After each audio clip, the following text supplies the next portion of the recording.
Hello, everyone. I have the pleasure with speaking with Ra's son Kazadi today, who also likes to go by Ra. And I've been really looking forward to this conversation because it's the first time that I've had an artist on the podcast. That's interesting. I'm glad I'm the first, man. That's awesome. Yes, but definitely not just an artist. You're multifaceted, and that's why I'm really going to enjoy this conversation. And not just an artist, but an entrepreneur, a community builder, former college Division I football player at SMU. Yeah, So welcome to the podcast. man. I appreciate you having me. Honored to be the first artist. I know you could have picked a few out of the bunch, so I'm glad I'm here. That's dope. Great. And so, you're involved in many different businesses, so I didn't want to go ahead and explain them and miss one. So why don't you kind of give the audience a preview of what all you're into and working on these days? Working on a lot. Working on figuring out where priorities are, like how I split the time. But University All Stars, I'm a partner in that. Let's just keep it real general. But Oh, yeah, we'll be diving in deeper later, most definitely. yeah, I used to work on a lot of athletes with that, a lot of talent, and just kind of business staff. That's really it. Nostalgia Nois recently kind of started that with my partner Rob Grass. My very first Nostalgia Noise was 2022, right after I graduated. Kind of was planning on being a full-time artist and just going coast to coast, traveling a lot, painting. That's it. Nothing else on my plate. Obviously didn't go that way, but yeah. So super happy to start that back up. 2024. January 12th was our first event, and it's just been rolling. It's kind of crazy it's only March. Yes, and then you're an artist as well, and that's kind of your solo thing, but then you have these other businesses with other partners there. Yeah. Art's kind of, I heard Pharrell Williams describe music as a skeleton key that opens up every door, and that's kind of what art has been for me. Just finding a way to kind of be creative in these industries, and people are receptive to it. So it's awesome. Great. So we have University All Stars, we have Nostalgia Noise, and then Ra Kazadi, the artist. Yeah. Yeah, man. It's a little bit, but it's fun. That's great. And probably different skill sets, different parts of the brain you get to use. So when you wake up every day, what excites you most? Honestly, just today, I like to plan it. I set my reminders up, and it's okay, what do I need to do today? It's boom, boom, boom, boom, boom. I'm reading Notes from Underground by Josefsky. Super cool. I like that book. Just little things like painting. I think my day just excites me. I think if it wasn't exciting, I don't know, I'd probably have to go check something out. And so that's maybe why you have all of these different businesses, is because it excites you, and the kind of novelty of something new and building something.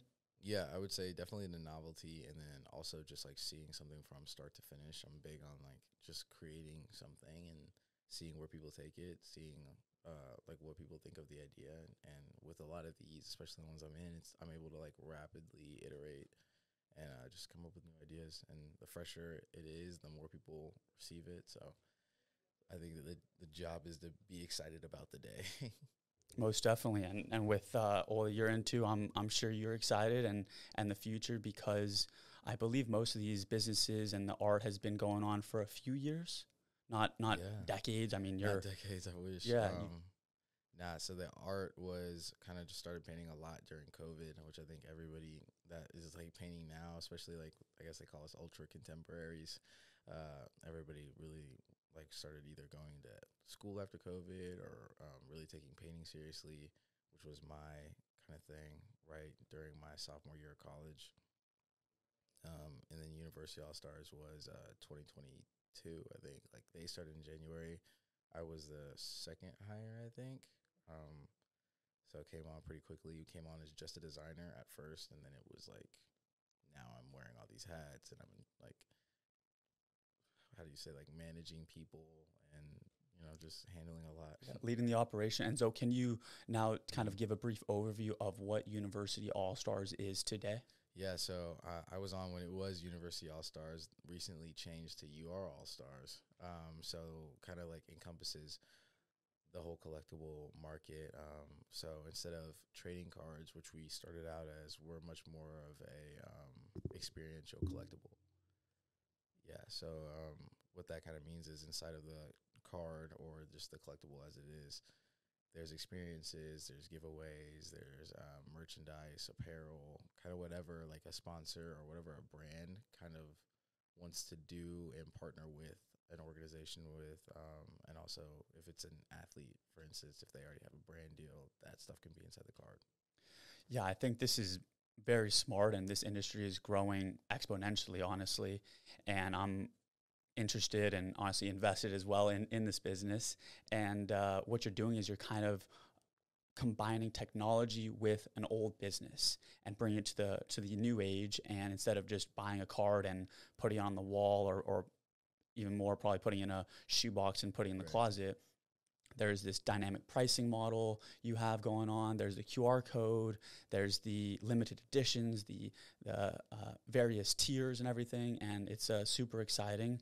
So you were doing university, so that was kind of more the NIL, and now you're expanding. And I heard you're expanding into pickleball. Is that true? Yeah, man, you did your research. Yeah, I mean, I'm like scaling it down. You're like, oh, dynamic pricing, all this. No, it's super cool. We're here to talk about Raw and what you're into, and this thing is it's pretty neat, everyone. Yeah, so my business partner Scott, like a lot of times we just go back and forth on like what like is gonna make people tick, like what would make you excited about an idea, and especially collectors, like people who are like used to this very like stagnant model. How do we like shake it up? But also back to the adoption question, like how do you make it easy to adopt at the same time? So those things are always kind of like canceling each other out, but then you find like one intersection with something random. But yeah, pickleball is one that we're actively working on. We're expanding into really a lot of sports. Like at one point there was bare knuckle fighting, there was pickleball, there's what else? Really anything, man. Like whether it was like surfing, whatever. It was just like, okay, where are there no cards, and how do we make something dope out of these? Mm-hmm. Absolutely. And the most expensive card you sold was a Manning card, did I hear? No, I think trying to think. We actually are. I think I can say this now, but we're doing Caleb Williams, so he's officially signed all his cards, and that's our biggest athlete, which is a pretty big one. I think like Heisman candidate, all that. Absolutely. And so it's combining the athlete with an artist. So these cards aren't just your typical, hey, it's a profile shot of XYZ athlete. It's really artistic, and that's what I'm really excited to talk about with you is your use of art and combining it with other industries to bring them to the new age, to leverage the interest in art. And so that also brings me to Nostalgia and Nois, which we talked about. So I attended an event recently, a paint and sip there that you hosted, which was awesome, man. That's where we first met there. But talk to us about Nostalgia and Nois. Yeah, I mean, Nostalgia's whole thing is exactly what you said, like just trying to find these really interesting ways to insert creativity in people's like everyday life, or just change like a daily habit by like 3%, or change an event that already exists by 3%. So Nostalgia is kind of a nod to, hey, these events exist, but we're doing it our way. So that's kind of like the noise, the twist. Same with the music, like having art and music inside Center was our event 000. So it's like taking this concept of the art gallery, an art show, which happens probably every weekend, and taking it to a retail space. You're not changing the idea all that much, but you are like curating the people there, curating the space, and then you can kind of end up with people who know people, and they're inviting. All of a sudden, you have 400 people. So it's kind of just how it goes, and I think Dallas has really accepted us as like somebody who's doing that, and I think we just have to grow with the need, which has been really interesting. Yeah, and you're really making art more accessible. I feel like a lot of people think art is, you need to have $1 million and you need to be buying, paintings like yours for tens of thousands of dollars. And, those types of people that are going to art events, that is, sipping their wine or champagne potentially. But what you're doing is bringing it around a community and making it more accessible to kind of the younger generation. I don't know if that's on purpose or not, but very on purpose. Yes, and the Center event, for those who aren't familiar, Center is what is it? How would you describe that? It's a lifestyle brand. I think they were established like 2007, but they have a store in Mockingbird and one in Bishop Arts. Very high end. Yeah, great people, high end. They have this huge space in Bishop Arts. It's 2 floors, And you packed it with 450 people yeah, line out the door. yeah, that was really it was fun. And it was really cool to experience. And I mean, obviously, like, you know, you're always nervous. Like, you're double nervous as like the business owner, then you're nervous as the artist that no one's coming, and like, what if something doesn't work? What if people don't like it? So, you know, just got to get used to being like uncomfortable in that situation. Why do you think that event was so successful? It's your first event, not really a recognized brand because it's your first event. Obviously, you're well connected in the community. Talk to us about how you're able to get 450 people to show up to this event. It's gonna sound weird, but not leveraging like social media too much, like not depending on it as much as you would think. Like, a lot of the invites were personal, so it was like, okay, hey, if we want 200 people here, let's invite 1,000 people and just see who comes. So what we didn't kind of take into account was that like those 200 people that did sign up would invite like a friend or somebody else like that, which is kind of naive on our part, but it was fun to experience. But yeah, I think it was successful. And if like success is like people, or like kind of by that metric, I think it was successful just because like people wanted something to do, and we caught the city on a day that there was no Mavs game, there's no NFL, there's nothing really happening. So you're like, okay, like what's there? I'm tired of the club. I'm tired of going to the same bar. I'm tired of like just walking around, like, you know, this area of the city. And just, again, like bringing people something creative, but not changing the concept too much to where they're uncomfortable. And I think people like that. They just, your body can't tell the difference between like anxiety and excitement. So I think that's kind of where we operate. Yeah, and the newness of it, also the intrigue, the mystery of I don't know who's going to be here, what this is, Right. but you know, my guy Raw is throwing it, so I'll show up support, and I'm sure it'll be fun. Yeah, and Yeah. I know I said like don't depend on social media too much, but I think it is like it has been beneficial to kind of, I guess, have a brand and have something that I've like been providing people and what people kind of like know me as, so that when I operate inside, I guess, like my brand, then it makes sense for people when they kind of have a taste of like what is going to come. Talk more about that. What is the brand you've built? Yeah, I would say, I would hope it's like artist, entrepreneur, and just kind of like a good dude. So I think people seeing like my taste on my stories or my Instagram, what I paint, where I kind of like hang out, like what I visit, like hopefully that is also like kind of showing people the taste that I have for the events I'm putting on. So if I post something on my personal Instagram, it's like, oh, okay, I know it's going to be at least this kind of event. These kind of people are going to be there. And it's a good place to be in, but also a place that I want to get away from, to where like nostalgia is independent of me. But I do think it's an asset right now that I can do these kind of things, especially like anywhere events is like 10 to like $35, and then like painting sips, the painting experience events are a little bit more expensive, because it's like, okay, like you're getting the painting, you're getting the venue, your charcuterie board, you know, a whole thing that was there, the sponsored alcohol, and you're getting, it's just like a dope spot. Mata Hardy House was awesome for that. More elevated experience, so you got to pay for that. Yeah, so then it's like, okay, we can tone it down, or we can like make it super bougie. It's just like kind of, again, fun in that space. So that even was out of my normal kind of like circle. Like once we were going up, like, oh, he's doing like a $50 to $75 event, and then, you know, eventually like those go up or down, fluctuate based on the experience. So Most definitely. But like you said, you want that brand to be on its own. But in order to get from 0 to 1, well, you need some brand recognition, and you got to attach yourself to it at the beginning. right, and I've been seeing a lot of people really interested in what the founders are doing for these companies, not so much just like what content the brand is putting out. And I think that's the shift from even like past few years. Like, people used to want the brand to act as a person, and now they're like, okay, I want to see everything that the brand is doing, like event wise, or like just a portfolio kind of. But I want to also like really be invested in what who's the founders. Why do I like this brand? I Represent is probably one of the best examples, or like Cole Buxton, Cortez.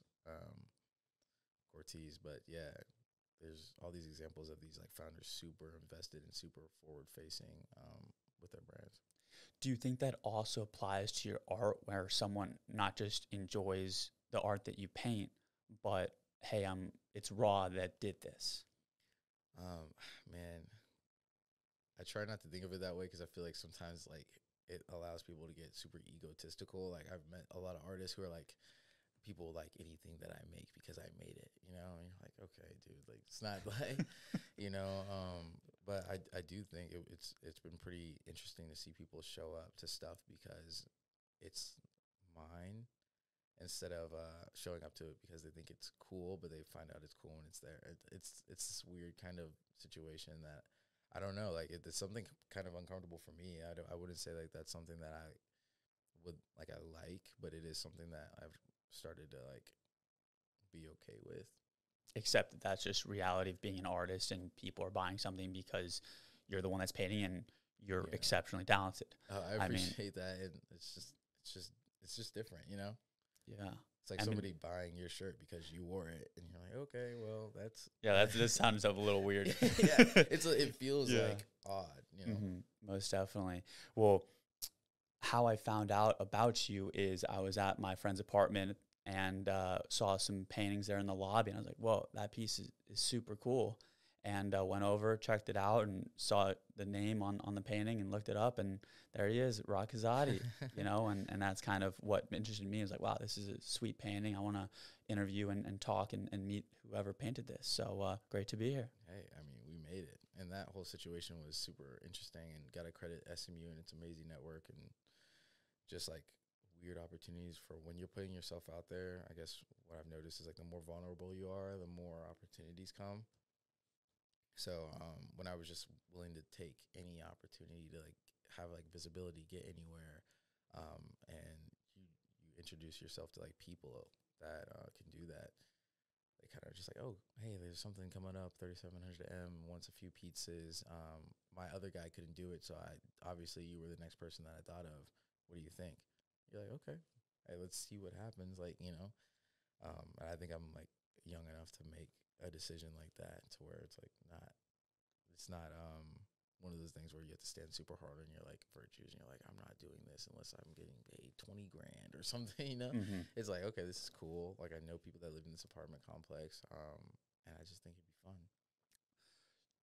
You mentioned something earlier about vulnerability, and more opportunities arise when you put yourself in that uncomfortable situation. Talk to me about a time where you did put yourself in a vulnerable situation and you were a little uncomfortable, but you saw some rewards from that. I mean, I'm going to switch that to you for a little bit, but it's like, I mean, dude, you started a podcast. Super vulnerable. You got to sit here. You got to DM people. They have to accept your message. And then, like, it's kind of like they have to receive and be receptive to the energy that you're providing on the podcast. It's kind of the same situation where you have to, like, be invested in your idea. Like, you've got to get a studio. You've got to, like, find a way to get the equipment. You got to figure out what you want kind of the podcast to be about. So with me, times that I was vulnerable, it's like every single day, like with the canvas, like, what if people don't like this? What if this ruins my personal brand? What if people think this is too raunchy? What if they think this is too boring? What if they think this too exciting? Like it's too all over the place? What if they think it's something they've seen before?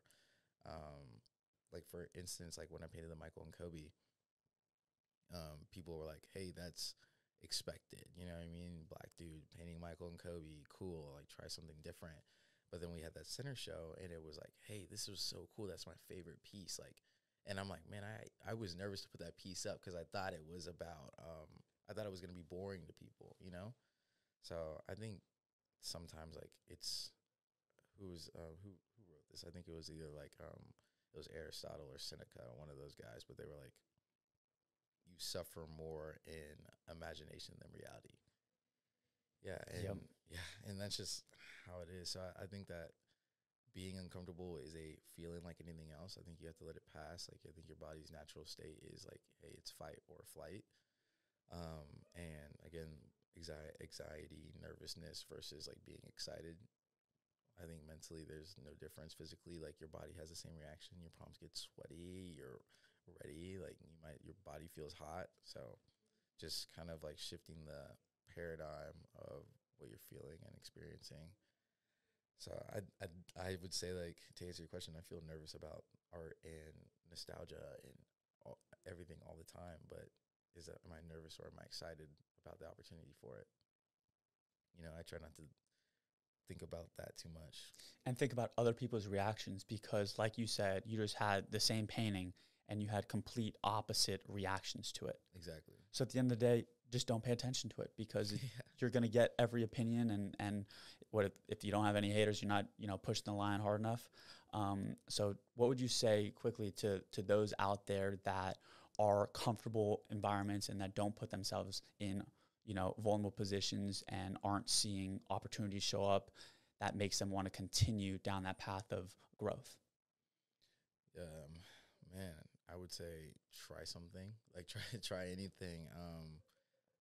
Go to a painting class. Like step on that skateboard.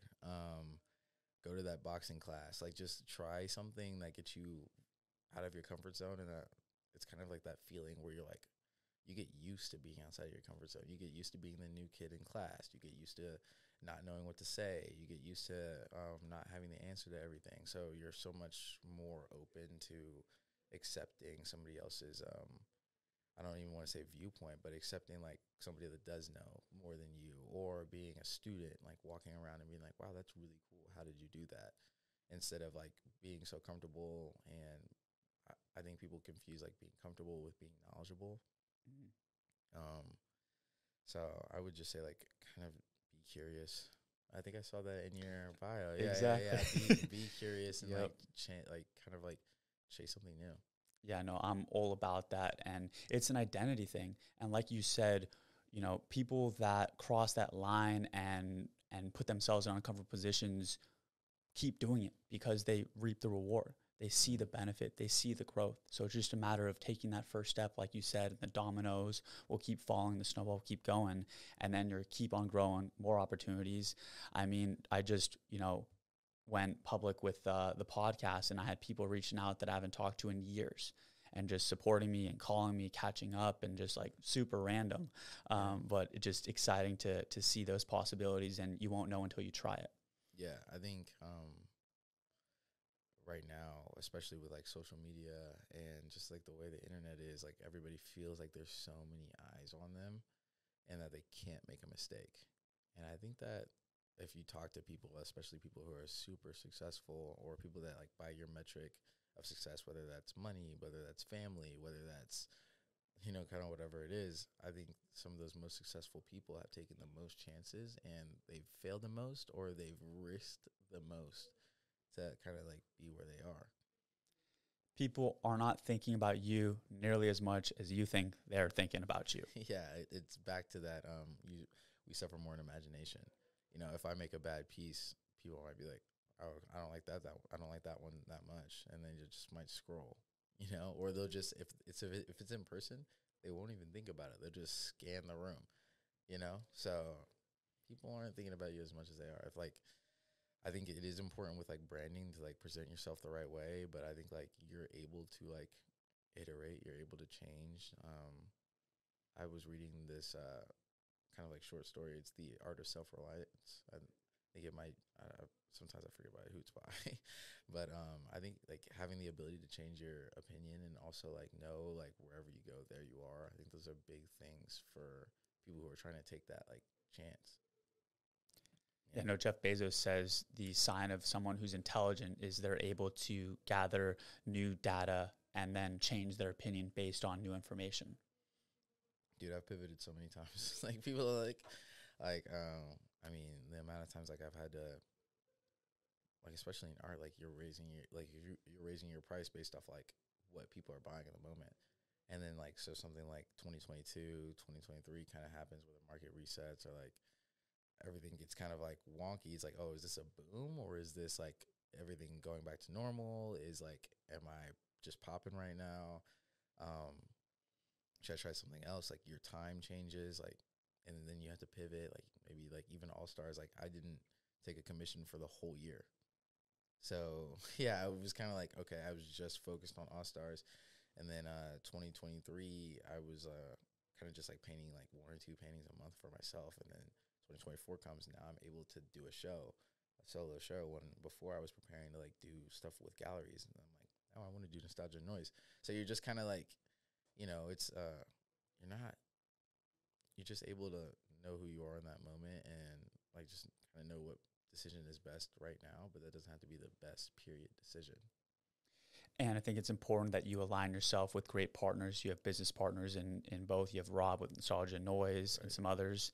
And then you have Scott, I believe, with You Are All Stars. Yeah, Scott has been, an amazing dude, an amazing mentor, amazing business partner, an amazing, he would love that I called him my partner. He's like, that dude has been a great mentor. He's been a great, just dude, period. And he's really just helped me navigate the way of being like a creative entrepreneur. And I don't want to call him my boss because he doesn't like that much, but he is, and he's been really gracious to let me like have a voice and be able to kind of be there from like 0 to 100. So it's been cool to experience that, and I think I'd love to be that for somebody else. And back to like surrounding yourself with great people. I think if like the more you surround yourself with great people, the more I would say the better you are to people.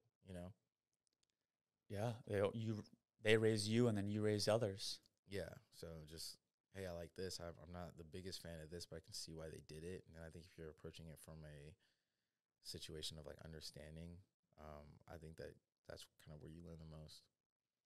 And for people that are listening, as we mentioned, art and these two businesses, you're how old? 24. 24 years old, guys. Yes, this is a 24-year-old that is talking about being an artist, raising his prices, pivoting many times already. Former college Division I player, and then these other two businesses. So it can be done, and it will be done. And let's keep it rolling here. So let's talk a little bit more about art. So what is your brand? In terms of how would you describe the art to those that kind of can't see it right now? I'll definitely be putting on social media, but how would you describe it? Yeah. Man, I would describe it, I really like to lean into like abstract expressionism. One of my favorite artists, like inspirations, is like Willem de Kooning. I really do like the neo-expressionists. People always talk about Basquiat, but I just think that was the first book I opened when I was a kid, and I was like, wow, that is so cool. Like, like it was just really awesome, and I just like being able to achieve that level of like emotion, and like you can see the thought process in the piece. I think that was where I really, because when you're a kid and like you're pretty good at art, and your teachers are telling you to take it seriously and all this stuff, you're naturally going to go like more realistic, because like that's just what people like, especially when you're kids, because everybody kind of is already painting. Like anybody who's a kid could do the abstract pieces and do all that stuff because you're in that mind state. But then as an adult, you find yourself trying to get back to being more creative and more open and more freeing. So at least that's like for myself. So that was like the pivotal moment where I'm like, hey, I want to get back to just being expressive and not doing what people want me to do or expect me to do, which has turned into what people do expect me to do.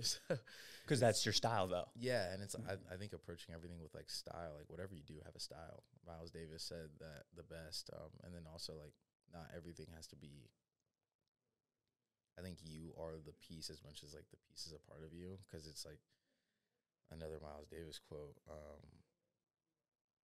He was like, I don't know what it's gonna be. I'm just gonna play it.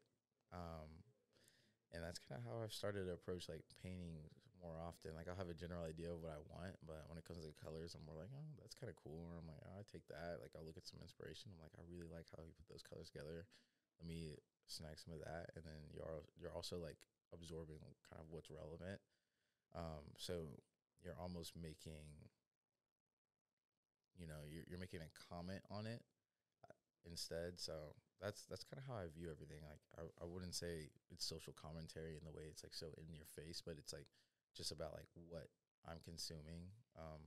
So yeah, short short answer long, but yeah, I would definitely say abstract expressionism mixed with a little bit of figurative painting. I think I would definitely fit into that like ultra contemporary kind of category. Yeah. No, that definitely resonates. That's some of what I take interest in as well. I grew up with grandparents who were docents at museums and always taking me there. And luckily, they, well, specifically my grandfather would describe art and ask me questions that were interesting and humorous in some regard. So I enjoy the process versus some other times it could be a little bit boring. So I take more of an interest in sculptures and three-dimensional art and all that. So started with styrofoam and the X-Acto knife with my grandfather. So I probably learned how to use an X-Acto knife before a real knife, honestly. Parents were thrilled about that one. Yeah, I mean, that's a super sharp project to start with. But I mean, yeah, you get it. Like, it's just like somebody kind of like shows you what your ideas can become. And you're like, oh, man, that's really interesting. And then it just kind of evolves. And it's like this seed that gets like planted in your brain. And it just kind of grows, you know? And then you have something to show for it. It's not like you just live for 3 hours and then you will forget about it the rest of your life. You have this physical manifestation of what you just accomplished over these 3 hours or however long. And that's also pretty neat to look at, like, oh, I remember when I did that in that place with those people. And that's what I was thinking or feeling. Yeah, and I think one of the, like, I would say one of the pitfalls about me, or I wouldn't say like negative or whatever, but sometimes like when I don't see that kind of progress that I make with art, like with a piece, it's very like, I could work on this for 3 hours and something's going to come out of it. I could work on this for 6 months and something is going to happen. I'm going to have this many pieces. I'm going to be able to show this much. Sometimes with business, not the same. You're like, I'm grinding on this for 3 hours and it's like, didn't use it at all. You know, I'm going to work on this pitch. We're going to do this. We're going to come up with this whole plan. It's going to take a week.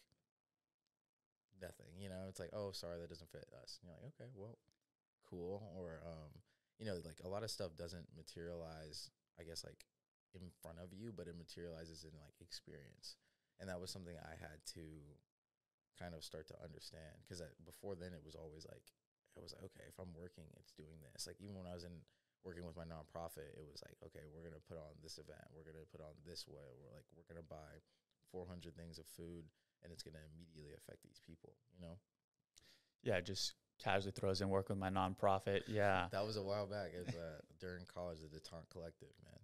Detente Collective? Yeah, my whole first year out of college, the Detente Collective, it's basically like what detente means. It's like a Cold War term, but it was basically like the disarming of like these nations, or like an armistice, like a call of like for peace, kind of. And what inspired you to create this and do this during college? Man, just a lot. Like everything that went on in 2020, and then just kind of feeling like hopeless, like not being able to like really help people. And then I just went and like bought a whole bunch of water containers and passed them all out to people all over Dallas. Just drove around for a few hours. Put it on socials and was like, hey, if anybody else wants to like join me in this, or if anybody else wants to like just give me a few bucks to be able to do this, we'll do this more often. And it started like that. And that Man, talk about doing something vulnerable. Yeah. There it is, ladies and gentlemen. I mean, that's a prime example. Yeah, and I was like, I didn't, you know, cause you're always like, oh, are people going to think I'm like clout chasing? Are people going to think this? But then, I mean, people kind of bought in, and then we turned that into a backpack drive. Partnered up with the Black Student Athlete Committee at SMU. And then there was like red tape with, you know, everything with the school. And people, like, I guess technically it wasn't like a nonprofit, it was like a club or something like that. So I was like, okay, why don't we just turn this into a nonprofit? And then you turn it into a nonprofit, and then you have to come with your mission statement and do all this stuff. So you're kind of like, you know how to like go from like 0 to 100, and you don't really know what you're doing. You're kind of just like, okay, this is like cool, and I can help people, and I'm super committed. And I want it to be this kind of like really like cool stylized thing. So that goes into like, now you're creating a brand from zero. Like you have to like create your logo, you're creating a brand deck, you're finding your colors, and you're just getting all this real world experience at the same time as like you're learning about it in class. You're like, oh, I didn't know I needed that. Let me go check that out, you know? Or the vice versa, where you're doing it in the real world and you're like, oh, I didn't know I needed that. Let me remember that and bring it back to the classroom. Yeah, exactly. They didn't teach me that part of it. Yes, I mean, I always thought about it as getting my like master's degree before I was like even doing it. So it's just like you're just learning on the go, and obviously you make a ton of mistakes, but it's kind of all like a learning experience. And I feel like sometimes you're so, especially then I was like 20, 21, you're so young and like you don't know how to manage people. You're bringing people on and you're like, oh, this is like a network vibe, like everybody's on the same level, you know. And everybody's like, okay, so what do I do? And you're like, oh, you just kind of do what you have to do. But then you turn into like a de facto leader because you started it. So that's like, that was my first time ever running into like that and being like in like a leadership position and really not being ready for it at all. Like, cause I thought like, you know, I was bringing my friends on with me and it's fun. It's fun, but now people are trusting with their time and energy and now money because they're buying stuff. And now you're like, oh, I have to organize something to actually put the logistics together where we're meeting, communicate it.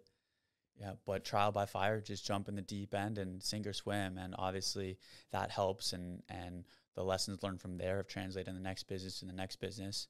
And it's not a failure unless you stop trying. Exactly. Like it's not a failure unless you stop trying. So that was definitely something that happened. It was interesting, really cool. Learned a lot. Most definitely. And so with the art that you create, what sort of feelings do you want to elicit from the viewer? I guess it differs per piece. A lot of times I just think evoking a feeling is really interesting. Like I think how people react to the certain colors and like seeing, I really tried to experiment with like color this past year and like a softer kind of vibe. It went from like at the very beginning of the year, like that Michael Jordan piece was the very first one I did. And at the end of the year, it was like, I have never been to Spain was my last piece. So, super colorful, super feminine, super like it's like purples, blues, like some of these like reds and oranges, and all the way from like just straight up impressionist basketball, you know.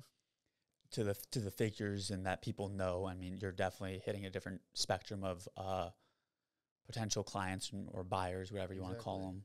Yeah. So, and I think it was important. We talked about your style, but your style can evolve, and you can have multiple different styles, as you're kind of alluding to here. Yeah, man. I just think it's the opportunity. I just view everything as an opportunity to try something instead of viewing like a task as something that is like scary. Like I think it's a new opportunity to try. Sorry. Yeah. You good? Yeah. So you said you view art as like just an opportunity. So I think everything is a blank canvas, and I feel like I do my best thinking when I'm painting because I'm kind of not. It's kind of like when you're working out, you're so focused on like grabbing and gripping the bar and being safe and just like exerting yourself. It's the same kind of feeling mentally and emotionally with the canvas. You're kind of just like putting yourself into it, you know? It just flows. Yeah, and one of the things I grew up on was like a simple plan executed through like violence and physicality. And I think it's not so much how we view like how we viewed that quote in relation to what we were doing. It was training. So like you had to train violently to be prepared for like what was coming. So like when it comes to painting, it's just like using that physicality, and when we use violence, it's more just like kind of imposing like that will onto something. So, and that's kind of what we meant by that. So then it's internal. Yeah, it translates directly to the canvas. Very neat. And speaking of growing up, so you had both your parents were athletes? Yeah. Both my parents were athletes. Mom ran track. Dad played football. Dad went to the league, did that whole thing, and now he coaches in collegiate athletics. He did a few stints in the NFL too. My mom she was an academic advisor on her track to becoming like a athletic director. Yeah, man, and she's been all over the place. Like she's super creative, super entrepreneurial type family. Both my family like really were. My grandma, she had a bakery for 17 years. And then my grandma on my mom's side started a school for kids in Central Florida. So they both like were kind of just doing their things, which I realized really like last week when I called my grandma. I was like, "How did you do that?" You know? Very entrepreneurial. Yeah, she immigrated from the Congo. On my dad's side, she immigrated from the Congo and kind of just did that. Like, didn't really know how to do anything and just succeeded. That's an inspiring story there, most definitely. Yeah, crazy. And then did you play for your dad at SMU? Yeah, Or played for my dad at SMU 2018 to 2022. So he came a semester earlier than me, and then he left a semester earlier than me. So I stayed, and yeah, I came a little bit later. But yes, like you said, so growing up, you know, your family was in athletics, and your dad had kind of these 5 disciplines: no excuses, be disciplined, be consistent, be relentless, and treat everybody as you want to be treated. Right. So out of those 5, which one was the most difficult to kind of abide by or to follow? I think being relentless is a very difficult thing to do because it's like it requires you to kind of just like have that motor. Like you've got to get up, you've got to do this. And it's like you can't even think about like you got to. It's more like just like a need, you know. Just ingrained in you. It's just yeah, it has to be like you have to almost like ingrain it in yourself because no one can do it for you. Like being relentless is like a continuous activity. And when you're like little and hearing that, you think, oh, like being relentless, like the word being relentless for this small amount of time. Like, no, it's like supposed to be a mentality, you know? So when you're 18, it hits a little bit harder than when you're 11. Yes, and all of the responsibilities you have, and then when you take that to not just academics, but your life and your career and your health and wellness and your relationships. I mean, yeah, that's a serious mindset to be ingrained. So how do you integrate that? I don't like the word balance in general. Integrate being relentless with still having fun and traveling with your friends and having social, you know, relationships with other people. Oh man, I'm probably the worst person to ask about this. I know there's people worse than me, but no, I think I did it. I did the thing where I made it my life, you know. So like, I guess like being relentless as a creative has been just is what it is for me. Like, you know, I wake up, I think about it. Like it's if I get interrupted in the morning, it's like okay, cool. Like it's either I'm designing something, I have a deadline to hit, and it's probably 6 a.m. and I'm working on it. 5 a.m. I'm working on it. I get a call 3:45 a.m. Okay, hey, you need this? Sweet, let's do it. And then that was my experience with All Stars for, you know, like things like the Cotton Bowl, the Shrine Bowl. Hey, we need 150 cards done. Cool, got it. You know, I'm designing them and I'm finding the designers. I'm building the Discord out. We're communicating. We're finding things. And then with the art, it's like, okay, this doesn't work. 30 people show up to your first show. How do you not take that personally and just like, you're like, okay, I have to do this again. I mean, even just going back to the balance part, it's like, I mean, I saw my dad really struggle with that growing up because he is a relentless person. Like that is his personality. It's what he does. And like when you have to be the standard, I mean, you have to embody relentlessness, you know? So I think that seeing what he had to go through influenced me to like kind of take some more time to myself and like kind of seeing the effects it's had on him as he's like, you know, from 8 years old all the way to 50 years old. You're like, okay, if you're going to be relentless, you have to also take care of yourself and you have to give yourself a minute to do that again. So whether that's like taking the day off or taking 2 days like as a half day, or maybe it's like, hey, Friday's my half day. I work on Saturday just on the computer. And then Sunday is my start day so I can get up ahead of the week. So my whole week isn't. It's like you just have to figure out a way to like stack your stressors is what we used to call it. Stacking your stressors can look like, hey, if I know I have a long day tomorrow, maybe today I do all my meeting notes so that I stay on track. Or I ship this piece out today so that I don't have to do it tomorrow and I'm not up until 9 p.m. It's like all that kind of stuff. Figuring out time to recharge in between the sprints. Yeah. So you can maintain those sprints and consistently do them, but at the same time, you need to have the energy to complete them to the best of your ability. Exactly. And like operating kind of on like a wave concept. When you're training athletes, like at least for us in the beginning, Monday was a super kind of like heavy day. Like Monday or Sunday was a heavy day. Wednesday was like kind of rough. You were definitely doing some of your heaviest pulls, and then by the time like game time was gonna come, you kind of went on this wave down, and you slowly crept up like Friday, and then Saturday was like your peak. So that's kind of how I like to stack my week. If I know something big is coming up, it's like, okay, I'm gonna stack early, get all the work done, and then it's like, okay, now I'm able to like sit here and think about things that I could do better before they happen, you know? Review, digest, Right. think about, and also let your brain think in the downtime, because when you're occupied by whatever it is, you're not allowing that spontaneous thought process to be creative, whatever it may be. Exactly. And like, I think a lot of creators will tell you this, like they work well under pressure or under like a deadline. Like closer it gets, the better they get. Just like athletes do. The Yeah, pressure comes and you start to perform. Yeah, exactly. Get in that mindset. Yeah, and it's just like depending on the type of person you are, back to being anxious versus being excited, like you have to tell yourself that, hey, what I'm feeling is normal.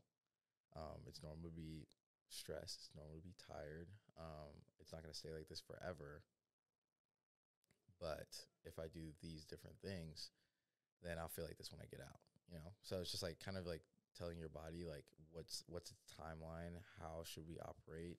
Is this normal, what I'm experiencing? Is there a real threat happening? And if there's not, then a lot of the times, like, it's manageable.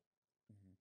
Yeah. And then, being relentless and having focus for all of the businesses you're in means you need to say no to a lot of things, which is one of the patterns I've seen in successful people is they say no to the majority of opportunities of inbound inquiries. How do you say no to opportunities? Yeah, I think I've honestly just started to hit the point of saying no to stuff, really. Before, like, I viewed it as a luxury, like, oh, wow, like, I wish I could say no to some things. But now it's kind of like, hey, no, I'm not going to kind of put my art in that space, or not. I can definitely direct you to another artist, or sorry, I'm doing this, I don't have time, or like, sorry, I can't meet on the weekend. Here's my schedule with this, and this, So just like kind of for me, boundaries weren't a thing that I really saw growing up. It was kind of like, hey, if this is what needs to get done, it needs to get done right now, And now it's more like, hey, I can kind of dictate when and where things need to get done, what I allow, like what I'm going to give my energy to. Well, thanks for coming on the podcast. I appreciate it.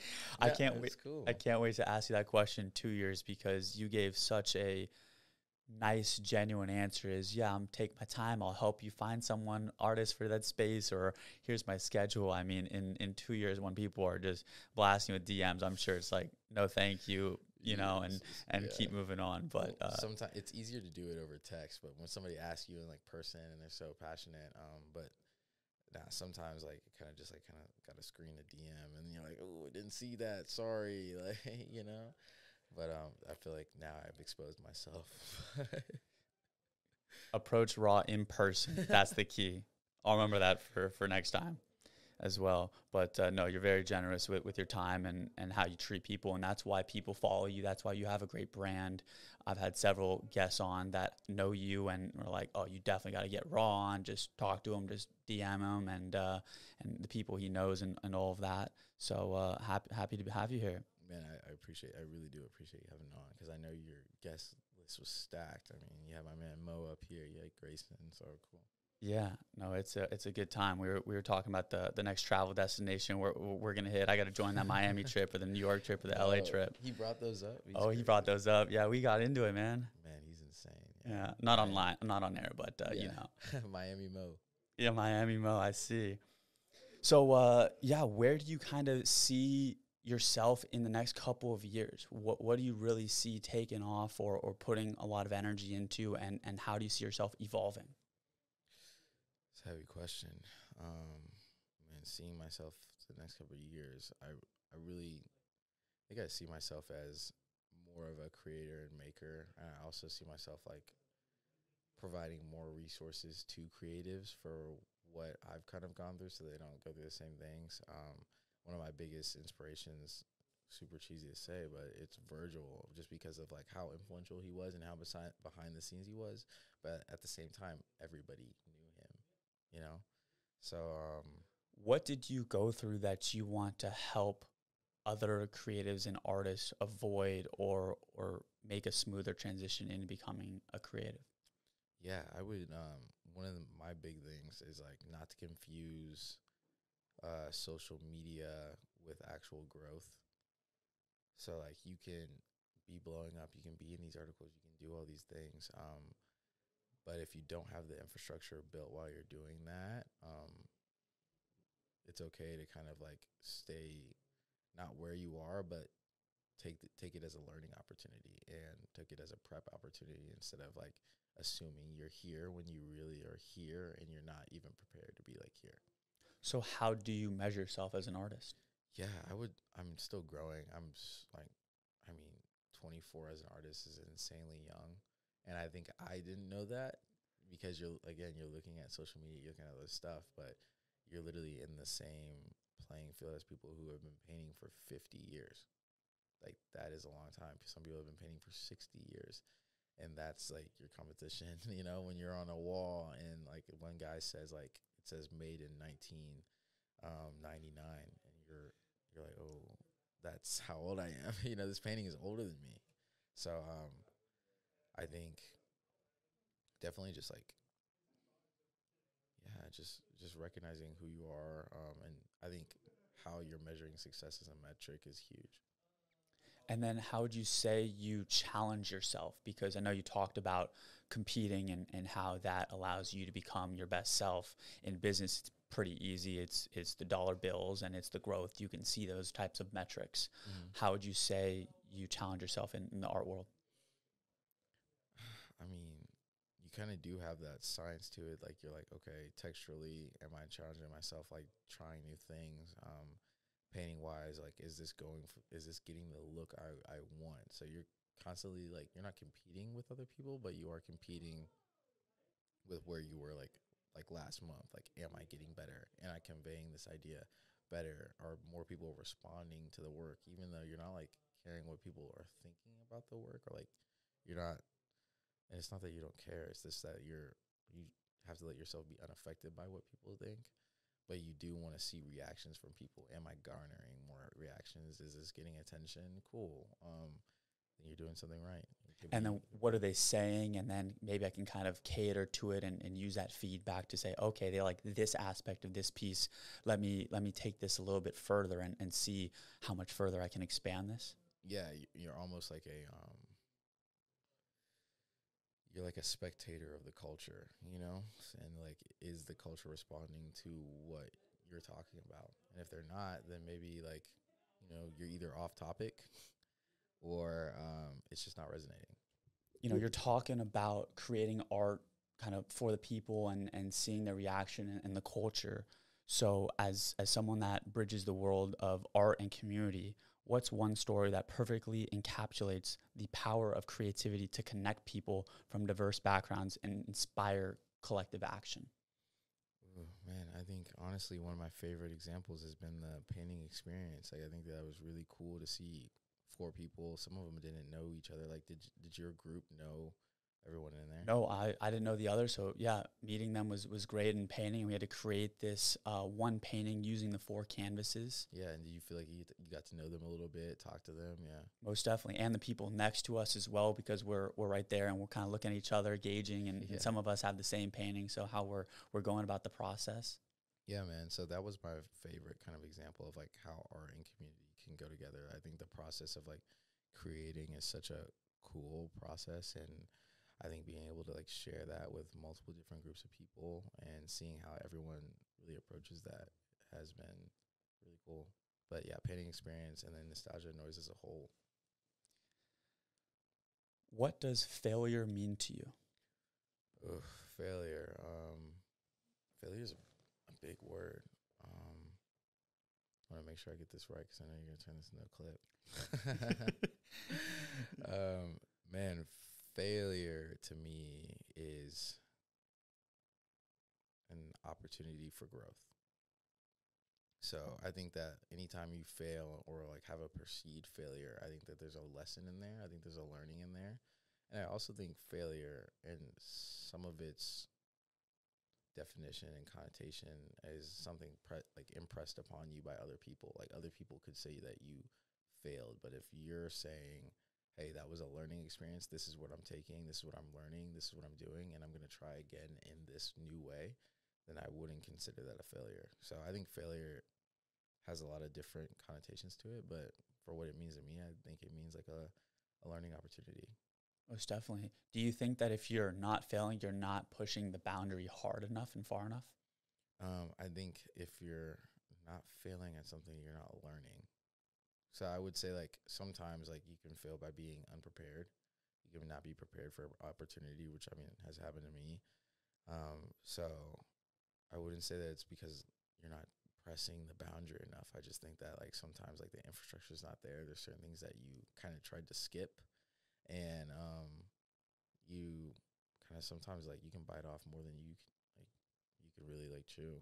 So Definitely different types of failures. there's different types of Learn failures. from all of them, and they're beneficial. And Exactly. I think a failure should be like it's like an umbrella term. You know what I mean?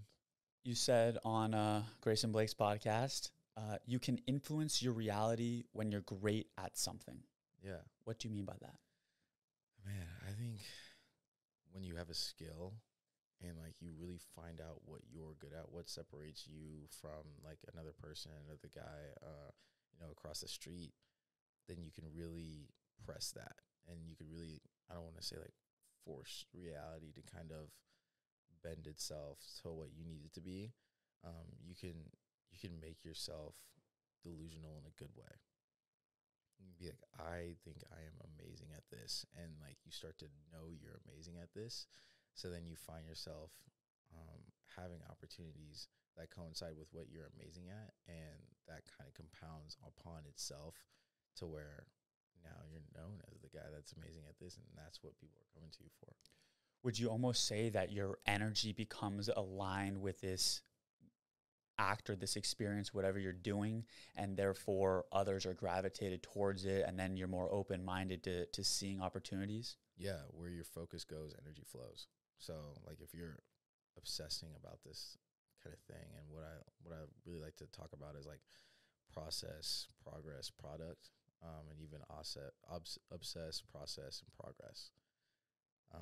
All of that is just to say like wherever you're directing your energy, that's what happens. Like there's a product from that process, and that progress comes from your obsession.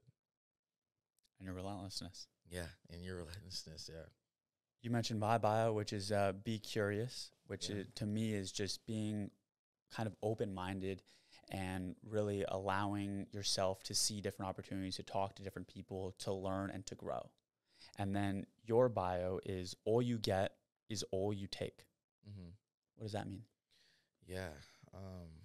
Honestly, like I'll be super straight up. I'm a huge like comic book nerd. So I think that particular quote like really stood out to me because it was I think it might have been like Batman, The Long Halloween.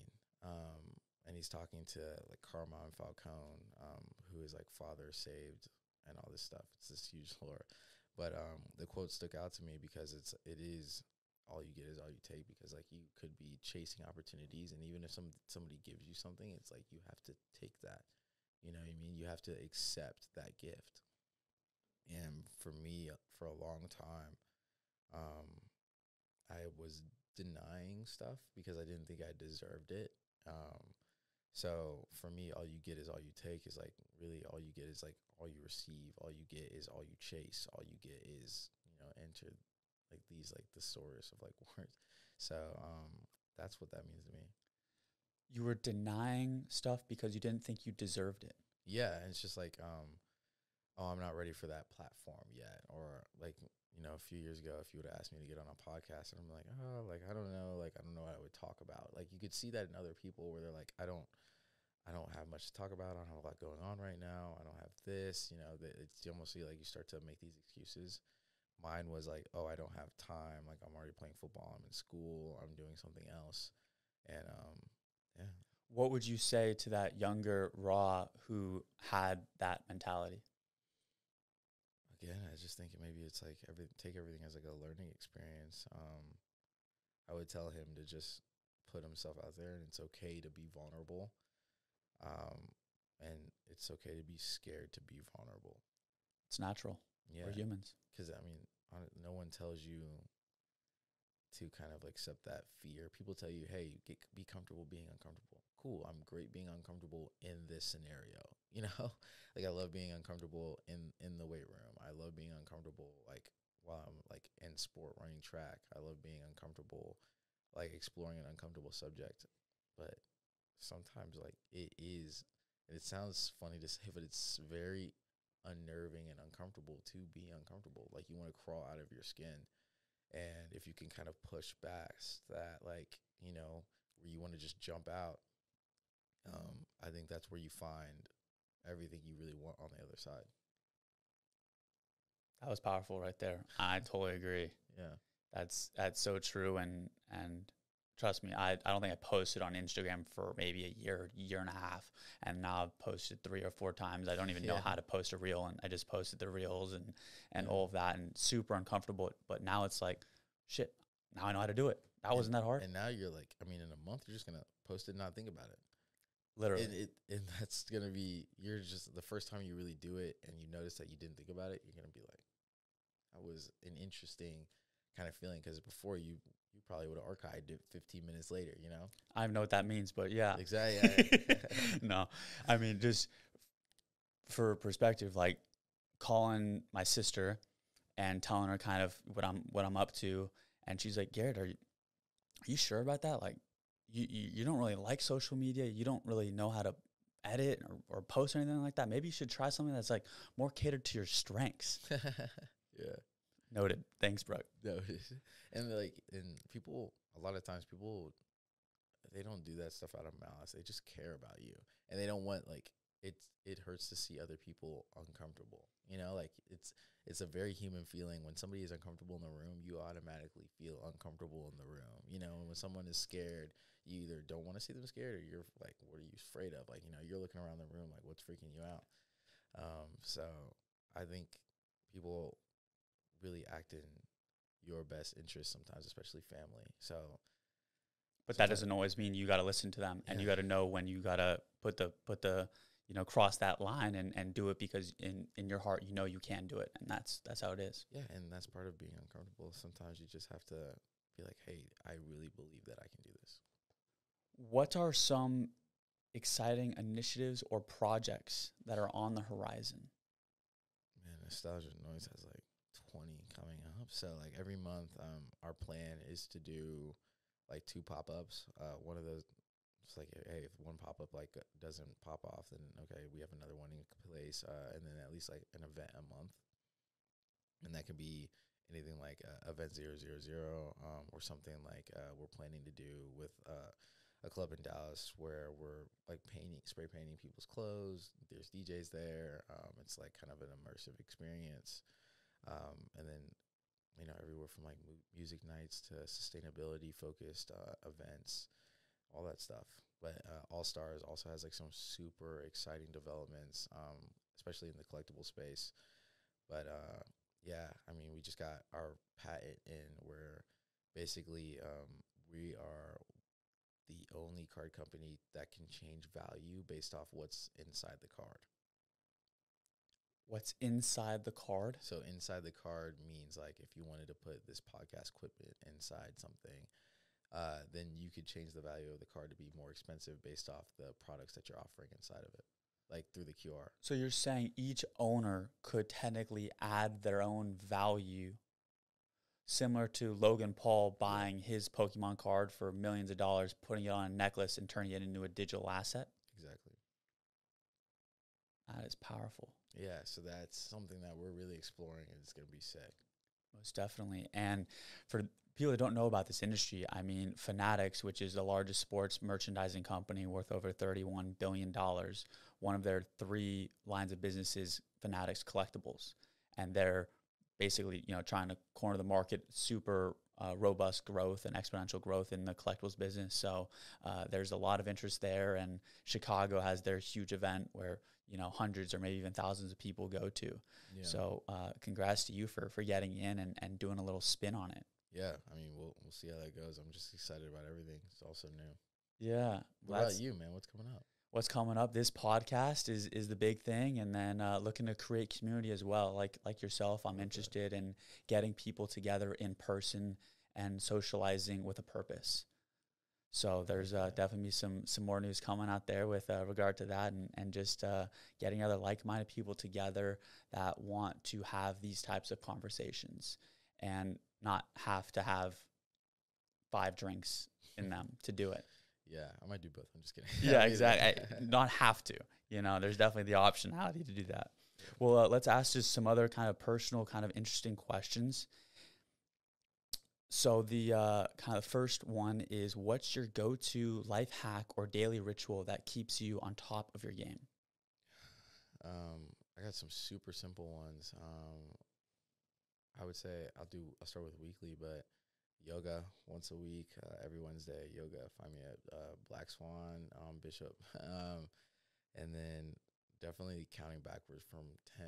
Like if something is really stressing me out, I'll just be like, okay, like 10, 1,000. And I'll kind of be like, okay, was it enough to stress me out that much? Was it something to where I could just put my phone down, take a second? Or do you have an action after that, or that's just to decompress? It's really like if I'm busy, like, so say like if I have 10 minutes to get somewhere, I'm 11 minutes away. I've got to also grab the paintings from the studio. Or actually, here's a really real life example. The painting class, like I had to go back and forth and grab everybody's canvases, take them to my studio. I had to wait until the walls were repainted. We had to clean up. It was me, the installer, the venue owners, like the last people there, and it's Friday night, I'm pretty sure. So it's 12:30 and you're kind of like, okay, like, and the bag is ripping on your way into the studio, and you just gotta be like, okay, 10, 8, and you're like, is it that serious, or is this gonna be okay in the morning? And most of the times it's okay in the morning. Something similar but different is, I think her name is Mel Gibbons, and she has a thing where count down from 5, and by the time you get to 1, you need to have taken the action. So whether it's, that cold plunge, or whether it's talking to that person or sending that email, make sure you do it within 5 seconds, or else your biology of fear or whatever that biological response is will take over, and you won't do that action. That's really interesting. I might try and incorporate that too. Yeah, she's got an amazing TED Talk based on it. I'll link it in the show notes because I forgot if her name is Mel Gibson or Mel Gibbons. No, I like it. Definitely should. But yeah, that's a good one. Share a memorable aha moment or realization that significantly influenced your approach to business or life. Mm-hmm. What's something you have eliminated from your life that's made the biggest impact? Say like certain people that you surround yourself with. It's helped to be in the circle with Dylan Baxter, Michaela Onu, those guys who are encountering problems at like a crazy scale, but then they're figuring out literally in real time. You'll see them texting like, sorry, I didn't text you guys back for 4 days. I was dealing with this, but it turns out we accomplished it by doing these things, and it's these really cool way of like nothing is like the end, so I would say like surrounding myself with people who are driven, are relentless, and kind of just are excited about the day. You are the average of the 5 people you spend the most time with. Yeah, and you don't really notice until you kind of like turn that circle around. Just jump in. That's definitely an aha moment too. Just jump in. What would people close to you say your X factor is? Man, I have zero idea. You got to ask them next time. Yeah, I got to ask Dylan. That's a good question. What's my X factor? I would say it's my willingness to take a shot, and then also the willingness to take the hit. It's kind of like, okay, well, hey, that didn't work, and everybody saw me fail miserably, or at least I perceived that everyone did. Well, let's go again.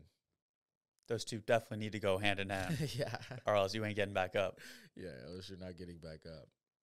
If you were starting over in terms of creating your art corporation, your art brand, what would be the first couple of steps and to create that foundation for growth? Yeah. Social media, marketing, probably legal, and then account manager, business manager. All the inbound traffic you get. Yeah, just to handle traffic so that I can just focus on creating. What talent do you have that you are not using? It's a really good question. Probably writing. I don't write as much as I used to. I was very good at writing papers in college. Loved writing. All my essays were super cool. I was a sociology. I took a few of those classes, and then one of my favorite classes was literature minorities. So it was like Nora Larson passing. It was George Schuyler. And we would just examine these books, and then we would relate them to a topic historically. And then in one of my sociology classes, I wrote about like hip hop culture, and it was everything from like Jay-Z to New Jack City, how it related to now, and then how it could relate to like black male masculinity and how it's perceived in America. So like it was like just I loved writing stuff like that, and I definitely don't have the time to do that anymore. Well, you'd mentioned earlier a comic book, and I know comics have some writing in them. I know they have some characters and some designing. So you heard it first on the pod with Garrett Alcone, Rock Kazadi comic book coming out eventually. Hey, eventually. That is definitely, when I was a kid, I wanted to be a comic book artist. That was it, yeah. That was it. Well, I think you'll make that happen at some point. At some point. I'd say when you settle down, but I don't think you're settling down, that's for sure. What would you say is your earliest childhood memory that defines who you are today? I actually goes back to the comic book question. I drew a picture of Wolverine when I was a kid, and I don't know why, but everybody was like freaking out about it. I was like, oh, it's just like Wolverine, you know what I mean? Just drawing them, and they were like, this is like super realistic for a kid, like, and I didn't get it at the moment, but like I think my mom still has the original Wolverine drawing that I had, but it was probably her first moment, like where teachers came up to her and they were like, I think your kid is going to be able to draw pretty well. You know, there's some talent here that separates him from the other classmates. Yeah, and it's not, you know, my art was the first kid art that she ever saw. I'm the oldest, so she didn't really have anything to relate it to. She's like kind of like cool, like I guess he's like kind of good, and then kind of just. I don't think you need to know how old you are to see some good art, but we'll go with that. Yeah. She's but it was just funny because I mean, looking back, it was like kid art, but I guess it was just different. It was just different. And I'm just curious, how much do your pieces sell for? Range kind of depends on size, and then also like whether it's commercial or personal. But I mean, give us the high end. High end was 12. 12. Yeah, Very I'd nice. probably say like anywhere from like 3 to 5 is sweet spot if they're there getting a single piece, and then if people are trying to buy stuff for their like house, or if they're trying to buy a one-off, or if like first-time collectors, I have a soft spot. Definitely work with them on how we can do things, how we can package things, and yeah, like I love being able to like finance pieces too, where it's like, yeah, if you give me $500 for 3 months or whatever, we'll work this out. You give me $500 for 5, we'll work it out. So kind of works that way. Make it happen, and whatever the client needs, and to create a customer like that and form that relationship. Yeah, it's cool. Big fan. Who's someone surprising that you've learned something from? I try to learn something from everybody that I meet, low key. So I think the most interesting, there's a guy who still does live next door, but whenever like I would visit my parents like during COVID, before I got like my apartment and stuff like that, he told me to press the gift, because I was talking about like, hey, like I'm going to try to do this. I'm going to market it this way. I'm going to make this pivot. I'm going to try to build this business. He was like, dude, stop worrying about that. Just like get good at what you're doing and just press the gas. Worry about like really just like being the best you could be.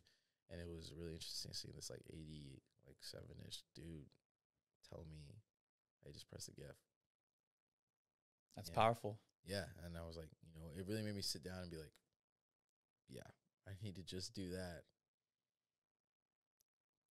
What's an investment you have made in yourself and how it has impacted you? I mean, dude, I try to invest in myself every day, like, especially creatively. Like, I try to, like, always be consuming great creativity, and that I feel like that's an investment because I'm just, like, I feel like I see it compound in my own work.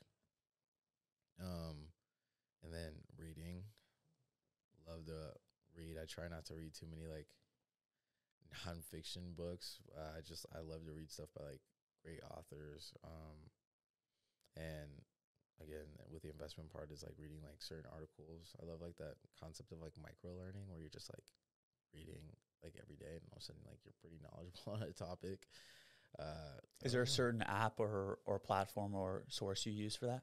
Really anything, dude. I mean, it's kind of like I'll see people going back to creativity. I'll see people reference like articles and videos or TikToks, podcast, or I'll watch like a video with like I watched one today, like 6 a.m. because I was on my drive down back to Dallas.